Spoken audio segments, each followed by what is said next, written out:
2 years ago, Americans watched in horror as a crisis unfolded at the Kabul airport. There's desperation and anguish. More than 80,000 Afghans have since arrived in America, but this story is still unfolding. I'm Andrea Martin. In my new podcast, Stranger Becomes Neighbor, we'll find out what happens to these new arrivals in our communities. Who would help our newest neighbors? Follow us at kslpodcast.com, Apple Podcasts, or anywhere else you listen.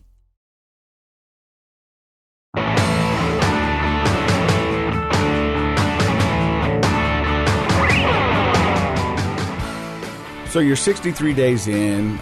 Your drug lord cellmate tells you his plan. Where does it go from there? So he leaves and gets transferred, and I get transferred over to the Conquest program in the Utah State Prison, and it's their drug program. And a rehabilitation program. Okay. And there's only about 400 inmates in Draper that get pulled over into this program. How do you get in there? Do you have to ask to get in there? Or I had requested, and my judge had sent a letter that requested it as well. But I guess that if a lot of your charges are drug related, then they pull you over as well. Okay. So I got pulled over to there and had this therapist named Anthony King, and he was a surly old guy. And I went into my first group in Conquest and decided that I would somehow, Matt, you'll appreciate this, I ended up facilitating my group. Oh, you did? And essentially, my thought was that I had shared my story and that I would then go on and help everybody else with advice because I was so brilliant. I could help them with their addictions as well. Yeah. And at some point, Dr. King went over and he sat down in the corner, which I took as finally here in prison, I'm going to be regarded as wonderfully as I should have been regarded the entire time. And he's clearly seeing my value, so I'll continue. And for about an hour, I went around to a bunch of individuals that I'd never known and met and decided to give them, take their inventory and tell them how this goes. You're just jumping in as a therapist right away. Just brilliant. Just absolutely brilliant. And someday when we die, I'll go back and replay it because I'm sure it was wonderful advice. But it ended in the very end. I got all the way through, and Mr. King stood up and started clapping. And he said, "Mr. Hansen, that was wonderful.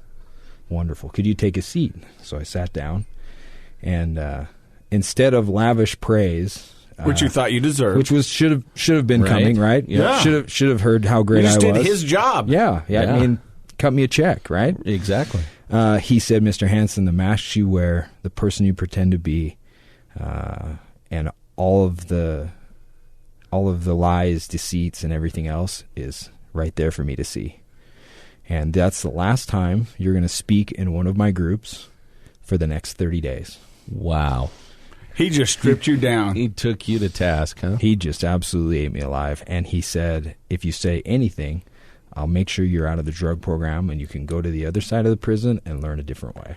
Do you feel like he was right? Or Yes. did you take it like that? Or did you feel like, this guy's just threatened by my big brain? Well, Casey, that's an awesome question because I decided to write him letters every week to plead my case, in which he would pull me in every Get your week. talking privileges back? Yes, to discuss with him how I had been wronged, right? Yeah. And every week for 30 days on Fridays, he would pull me in and he would say, "Get the heck out of my office."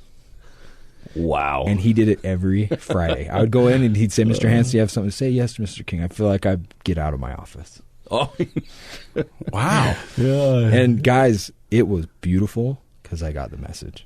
The mask you wear, the person you pretend to be, the pain you're hiding is real. That's pretty eloquent and cuts right to the heart of it. Mm-hmm. And it took something drastic like that for you to get that message. Mm-hmm. You know, in recovery, a lot of times they talk about these masks that we wear. And it's not just in recovery. I think everybody's got a mask that they wear or a persona or something that they want to show. Most of our social interpersonal masks are benign or even healthy sometimes. But oftentimes we use them to cover up our insecurities and in maybe more severe ways, things like addiction. You know, humor was a mask that I definitely used, and I used it to cover up insecurities, and it became a major crutch. And that was like when a therapist sat me down and goes, "Hey, maybe you shouldn't be funny. Maybe you should just try some other things for a bit and see how that goes for you. And I was like, what? Oh, this guy doesn't know about me. I'm funny all the time. And he's like, hey, maybe you should just, back it off a little bit. You are in rehab. One trick pony. You need And so put it away. Yeah. Put that saddle up there, cowboy. Yeah. And so after 30 days, you get your talking privileges back? I got my talking privileges back, and I got to be kind of in the leadership there, and I learned a ton. I had incredible therapists, Dr. Matt Park, Greg Hendricks, Desmond Lomax, that are all there, and they really helped me with, all my resentments, all my fears, my grief towards my mom. Yeah. And I really got a good, clean, sober look at my life, and I learned, Matt, to love therapy. I really remember I did a lot of I had the chance to be the unit coordinator, and I laugh all the time. I'm going to get my dad a sticker that says my son was inmate of the month at the Utah State Prison. Nice. But I was the and class president. And elementary school class president. Yeah. There you go. But I had the opportunity to be in a leadership role for the entire program. Mm-hmm. And I was the liaison between security and therapy and the inmates. And so the only difference in what I was doing and the therapist was doing is they knew what they were doing, and they got to go home. I got to give feedback to people and then go to sleep next to, this guy from Tonga that's 6'7", 215 pounds, 1% body fat, and didn't want to be told he needed to wake up in the morning. Yeah. Did you make sure he slept below you, though? I usually tried that, but I think that was a valuable lesson. It's really hard to get away in a 50-man room that doesn't have any doors. Yeah. So I learned a lot about human dynamics and got to do, whenever there were issues, they would have mediations, and they would bring in the two parties that were going to stab each other because they were rival gang members or whatever, and they would set boundaries and do this whole thing. And I can remember watching that and thinking, this is magical, to get two people that hate each other to sit in the same room and talk about their feelings. It is magical, actually, because it doesn't happen naturally. Yeah. Like in the natural world and everyday life, those two people probably would end up in conflict, but in a therapeutic setting like that, you can see the magic that can happen when those masks, right, and those things are torn away, and two people just have to deal with the reality of each other and process that. It is magical. I'm sure that was a powerful thing for you to see. It was beautiful, and I was the librarian at the time, and it was the best job, cheapest work I've ever done, but I had access to all these books. And when I got done reading vampire romance novels, there's a psychology section that and a self-help section, and I read everything I could get my hands on in those sections and began to learn about therapy and psychology and all these different things. And I had a therapist that came to me and said, if you want to do therapy, you probably can. Yeah. And I thought, you guys will appreciate that. Why would he lie to me? Yeah. Why would he? I'm in prison. And all you're told in prison is you'll never have a job. You'll come back. Nobody gets out and stays out. Your family's gone. You'll never figure this out. And he said, you could do this. And you're getting emotional. Yeah. That guy, he and I are good friends to this day. And so that guy believed in me when I couldn't. And it still means a lot to me because in that moment, I couldn't believe in myself. He saw something in you that you weren't connected to, that you didn't see in yourself. Yeah. And Desmond Lomax and I had a few of these conversations where he just said, if you want to do this, you can do this. And did it take a while for you to believe that? I mean, it was 3 days of me wrestling with it and on my bunk thinking, why would he lie to me? He's never lied to me before. Why would he lie to me now? Yeah. And you get in those spots coming out of addiction. You don't believe in yourself, and you're worried about this, and you're self-conscious about having to get rides. Yeah, and it was rough, but I held on to that. And towards the end of my time there, I was in the library with a couple of gang members, and I had a guy come in and say, Hansen, I'd been the unit coordinator for for 2 years, and I got a 6-month time cut from all the good stuff that I did. The board looked at that and let me out a little bit early. And when I got that, it upset a lot of the inmates because you're kind of the one guy trying to do the right thing. And it's a pretty crazy, scary position to be in. But I found if I'm sober and somebody's getting bullied or something's going on, I'm kind of the guy that'll step up and figure that out. Amongst the group there, the inmates. Yeah, and my dad tells me stories about me being in 6th grade and some little girl getting bullied and me stepping up. And I've always kind of been that guy, I guess. And so I was reconnecting with all of that stuff. And one of these guys that's one of the head gang guys came in and said, hey, we don't respect you. We don't like you. The way you've run this program is beneath you, and you're not a criminal. And you guys don't know me very well, but I will talk back a little bit, which is sometimes a great skill case. I've got that skill. Yeah. Sometimes not. We're calling it a skill. Yeah, okay. Skill. Yeah, sure. Being married now, it turns out that's not a skill. No, it's not always terrible. a skill. No. And especially what you think. Maybe don't say that. Yeah. There's a time and a place. Yeah, working through that, but in prison with a gang leader, sure, that's a good time to pop your mouth off. Note to self, it's a good time. If you learn nothing in this podcast, before a judge or with a gang member, maybe just don't say anything. Be careful what you ask for. Yeah. Silence is golden. Note to self, right? Yeah. And so he says this, and I turned around and said, buddy, you've been here 24 years. You're probably going to be here 24 more, and I don't really care what you have to think. And didn't think anything about it. Yeah. And did you go to sleep okay that night? Yeah, I just didn't, no big deal. We're just talking. Yeah. And the next day, one of the guards comes, and he says, did this happen? You say this? I said, yeah. And he said, you're going to get jumped. Yeah. It's coming. He said, you can't disrespect people like that, and it's coming. And he said, really, there's these wonderful people in my life. He said, look, this is going to happen. You'll be on camera.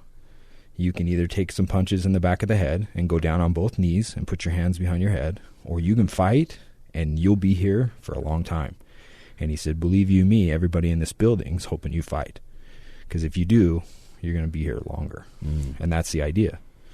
And I mean, I'm not a tough guy, but I can hold my own if I have to. And that's a natural tendency if you're being attacked to defend yourself, right? But they also know the system, and they know that that's part of the system. Mm-hmm. So they're telling you that if you take a couple of hits in the back of the head, drop to your knees, and don't fight back, you're not going to get in trouble. Yep. And you can go home. And guys, at that point, I want to go home. Yeah, I want to be a dad. I would do anything to go home. And that happened. Same thing today. You get in certain instances, and do you want to go home or do you want to be right? Right. And so, did you get hit in the back of the head? So a day later, these guys came in, and I was asleep in one of the library rooms, and got me. And I was able, because of the guidance of that guard, to go down on both knees, put my hands on my head, and walked out of the room when security showed up and took that guy out. Okay. And he got, because of the location, and it was next to the lieutenant's office and next to the medical office, an extra couple of years. Wow. For that. But I guess it was worth it. But for you were able to get out of prison, and it didn't add any extra time or anything. Didn't add any time. I was on camera going down, and at that time. But before you get there, because he came in and you told him he was going to spend another 24, and so technically by dropping to the knees and putting your hands, you were right. Yeah. In case you guys get this, being in recovery, it's the exact opposite of what you would normally do. Yeah. It's that surrender piece that gets you through the day to day that normally guys like us, wouldn't do.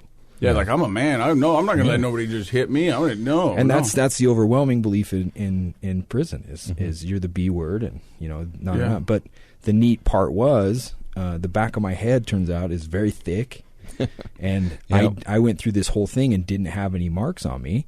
Wow. And so then everybody kind of left me alone, and it was kind of one of those neat experiences. And a few weeks later, I was able to. So one of the things I'm getting from your story so far is that you're feeling appreciative of these people in your life at a low time in your life who kind of stepped up and took some care for you, gave some advice, reached out, and how big of a difference did that make? I mean, we have the therapist that believed in you, but you also have this guard who essentially gave you the ability to do the right thing and move on and get out of that prison when you should have, instead of getting stuck longer. It sounds like that's a part of the formula of your recovery. And that listening to people that love and care about you has been, my recovery has been fraught with that. And being willing to do what they say, because what I say will most likely get me in trouble. But tuning into those voices out there, the people who have your best interest, sometimes they can see things in us and for us that we don't see for ourselves, right? Yep. You're listening to Project Recovery. Stick around. More with Tyler Hansen.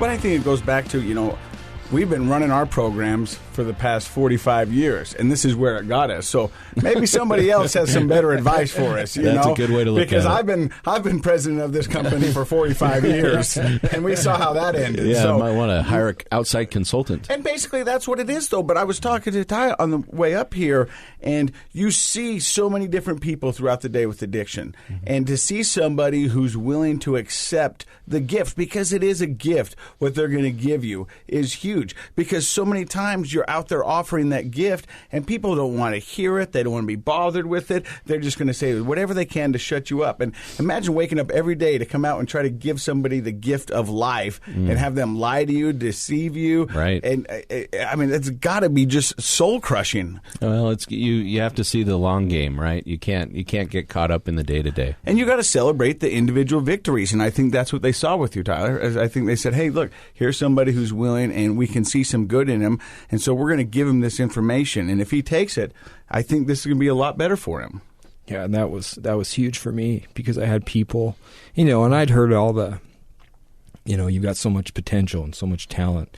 Like, I think we all do in our lives. And, for sure. And everybody's mom thinks they look good on their way to prom, and everybody's dad, thinks they can grow up and be the CEO of a company. But to have somebody that I felt finally, I always had that thing in the back of my head, if you really knew me, you wouldn't be saying this to me. Mm-hmm. And I think to have somebody that I believed really knew me and knew all my deepest, darkest secrets, say, hey, I love you, man, you'll be okay. And they still see that potential. And they still saw that potential was huge. Yeah. So you said after you got your beat down, 2 weeks later, I get out. You get out. I got out. And what does life look like on the outside of the bars? You, above everybody, Casey, can understand this, but you get out, you got no license, you got no car. I was in Grantsville, Utah. No trust.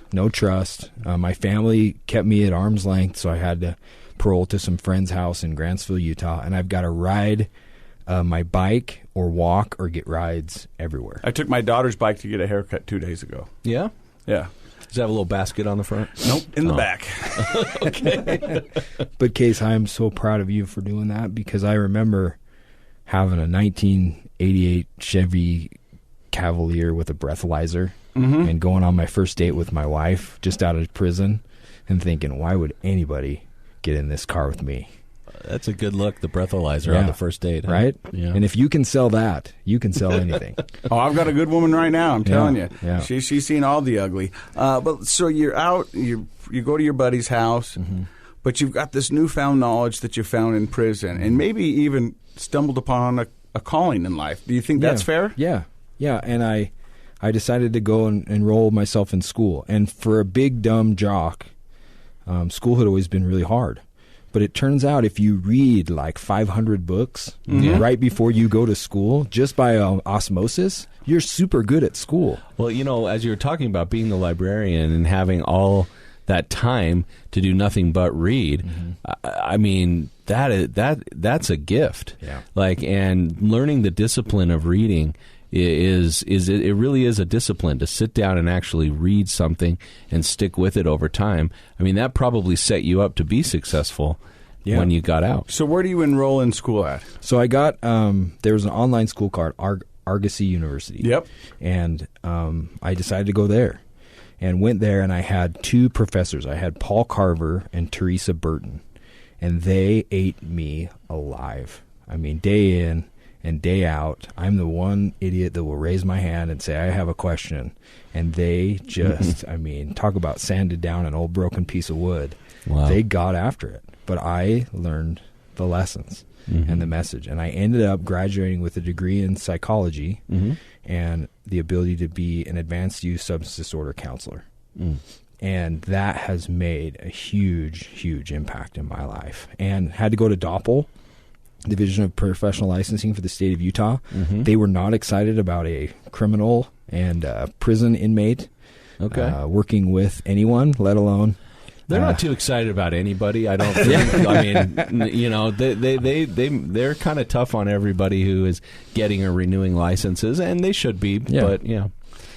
And so you go into that. What made you want to give back to that area? Just having the knowledge and seeing what I saw in prison, I thought it was really cool. And you'd always heard the stories in prison, and everybody always says it everywhere. Well, you don't know what I'm talking about, so I'm not going to listen to you. Or you've never had a heroin addiction, so you don't know what I'm talking about. And I always thought it would be interesting to get the education and be on the other side and be able to say, but what if I do? Yeah. And not that you need to disclose that to everybody, but in a lot of groups, it's a lot of fun if maybe you do know. And let's take that off the table. What else you got?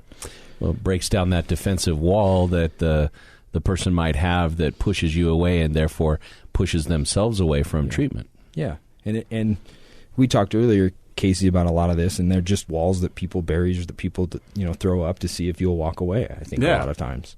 And it's been a neat thing because I don't have to walk away. I can stay right there in the fight and say, yeah, man, I've been there.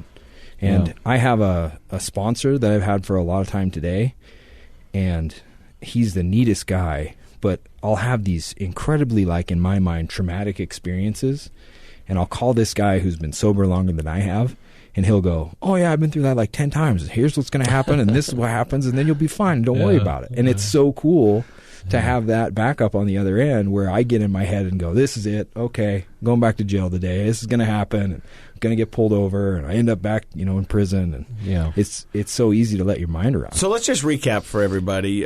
You were president of the 5th grade class. No. The elementary school. The elementary school. Yes, elementary school. Right. Yeah. But what I'm saying is that you go through this, you start opioids, 6 months later, you're on heroin, you go to Cirque Lodge, you come out a better criminal, a better druggie, you get a DUI, you get sent to prison, you come out of prison, you go to Argosy University, you get your degree there, and then you start working with addicts.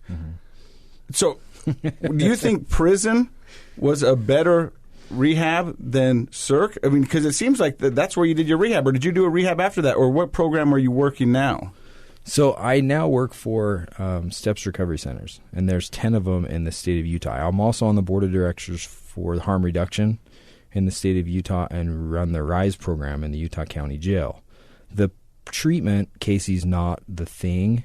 A lot of times it's when the person is ready for treatment. And there's how many people in the state of Utah that had the same counselors I did in prison. It goes a long way if you listen.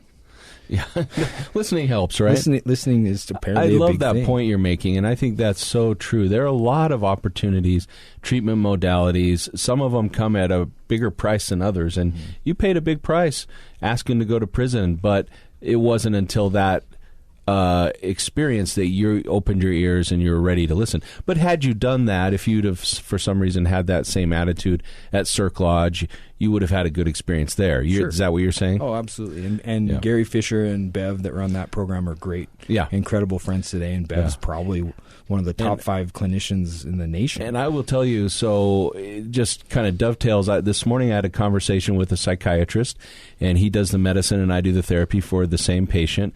And he and I were sitting together doing like therapists often do, like scratching our heads. This person that we work with, she's not progressing and getting better like we hoped. What can we do? What can we do differently? Sharing notes, talking. And unfortunately, one of the main factors we feel like is we need to change her treatment modalities, which might mean shifting her to other therapists and other doctors in order to get through to her, because she has been given lots of opportunities and she's not motivated. And so we're going to have to probably move her on to work in a different type of setting than where we are working with her. And it's kind of hard as a therapist to be invested in somebody, but realize we've kind of given this person everything we can. It's now up to them to have, what do football players say, skin in the game, right? Like or an aha moment. An aha moment, And I think we're all that way with any time we're trying to change our own behavior. It's not until you really have that epiphany that you put your effort in and move forward. And for you, I guess it was that time of being forced into that situation in prison. But like you said, some people go through the same experience you did in prison, and they don't ever have that epiphany. No, I've got a guy that I was working with this morning that he is got prison on the line and a lot of time on the line. And he's been using actively, he's got to report that to AP&P, and he's willing to go to residential treatment, but only for X amount of days. Which is basically saying, what do you think? He's not that committed. Yeah, that's what it sounds like when somebody says, I'm only going to go because they're kind of thinking, I can do 28 days or whatever. And I think that the thought is I still have this and it's still manageable. Yeah. I can still manage my addiction when I can. And I think a lot of people, once that's the hard part for people, is letting it go forever. Yeah. That's a big. Forever is a long time. Yeah. And we talk about that in all types of therapeutic interventions. When I'm a cognitive behavioral therapist for the most part, and that means people get sent home from my office with different ways of thinking and behaving. It's written down. You need to practice these things. And I realized a long time ago what I was taught was true. If that person feels like they can never do that thing again, they're going to rebel against it eventually. So we try to do it in little bits and pieces. We call them experiments. Do this for a little while, come back, let's talk about it. In substance abuse and addiction, you can't really do it that way. No. You can't just be like, well, go be sober for a little while and then come back and talk to me. So you're right. It's courageous, in my opinion, and we've had so many great people online and in the studio share their stories. It's a lot of courage to make that permanent commitment to sobriety. And this is just my own personal belief, but I think that's what leads to a lot of relapses. People get this education and they come out and they think, well, maybe I can just have one drink. Yeah. And then it's evident real quick that they can't. And so then they get back on their program. I think I call it a test drive. Yeah. I mean, there was quite a few guys in my recovery that go, well, I'm going to take this for a test drive. Yeah, just a little cruise around the block. I think let me know how that goes. I'm afraid to drive. You know what I mean? So I don't. But that's me. I know that. Yeah, and that's the safe way to do it. Before we let you go, I do want to talk to you a little bit about something you said earlier, and that's harm reduction. Mm-hmm. What is harm reduction? Harm reduction is a really difficult concept to get into, and is it something we should maybe have him back on and talk about that, or do you think we have time? I'd love to come back. I can bring Mindy Vincent, who's kind of the head of harm reduction for the state of Utah. I feel like that would actually be a really great separate show. Yeah. Because it does highlight a whole nother area of treatment, so to speak, or recovery, so to speak. Modality? Modality thing. Big words. I love saying that. Yeah.